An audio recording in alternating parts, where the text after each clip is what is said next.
If you lost out in a high-stakes conversation and blamed it on the other party, you're missing a trick. And this is what I want to focus on in this video. I'm Dawn, and this is Have That Talk. So what do I mean by high-stakes conversation? High stakes means that you feel you have a lot to lose or a lot to gain. So it could be a job interview, a conversation about a promotion. It could be a client pitch or a negotiation with a new customer, or it could just be about giving feedback to a difficult employee. And in all these cases, I want you to notice something, and that is that there's an imbalance, an asymmetry between the two parties. And this imbalance isn't necessarily hierarchical. If you're the manager giving feedback to a member of your team, you may be on the disadvantaged side. So let's break it down. First of all, you've got to notice where you are. Think of the seesaw in a children's playground.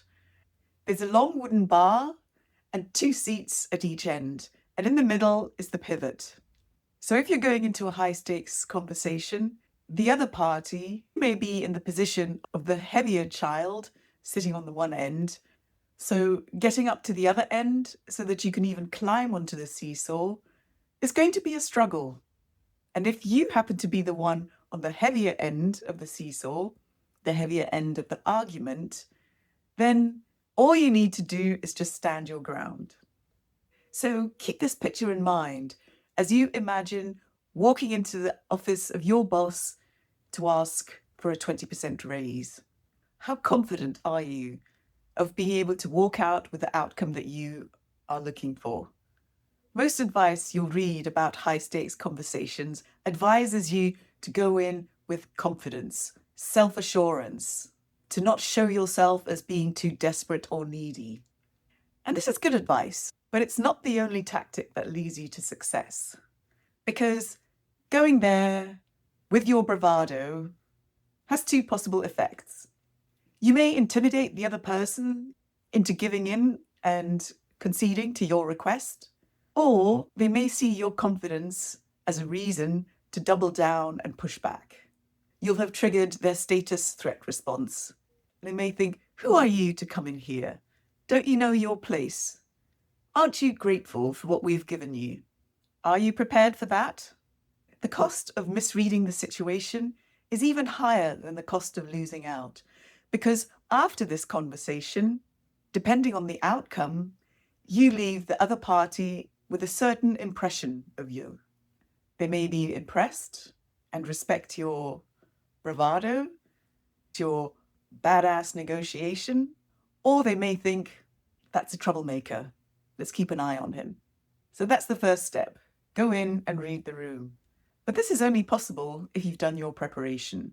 If you've sat quietly, reflected on what is it that you actually want, where are your points of negotiation, where are your points of compromise, where are you going to push back, what are the questions you're anticipating and how will you respond to them? And another thing to think about is what is at stake for you and for the other party.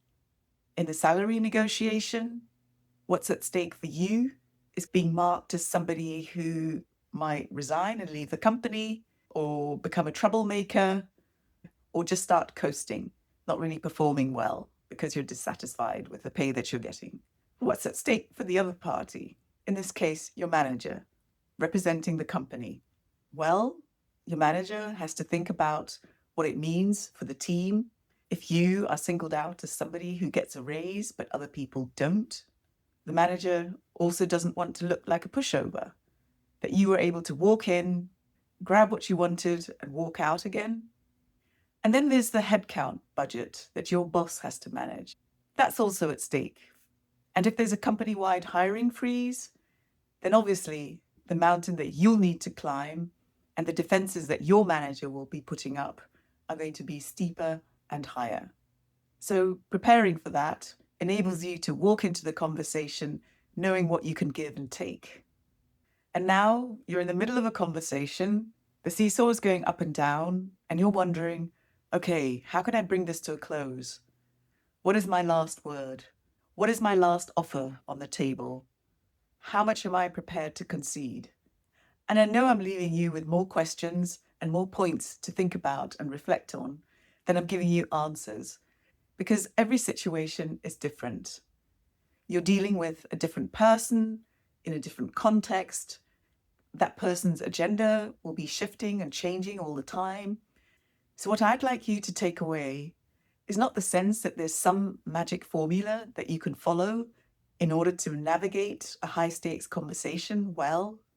The more important thing is the preparation that you do, the awareness of all the different factors involved, and the time you take to bring this all together in order to go in with clarity and confidence and have that talk. Okay, I'll see you next time.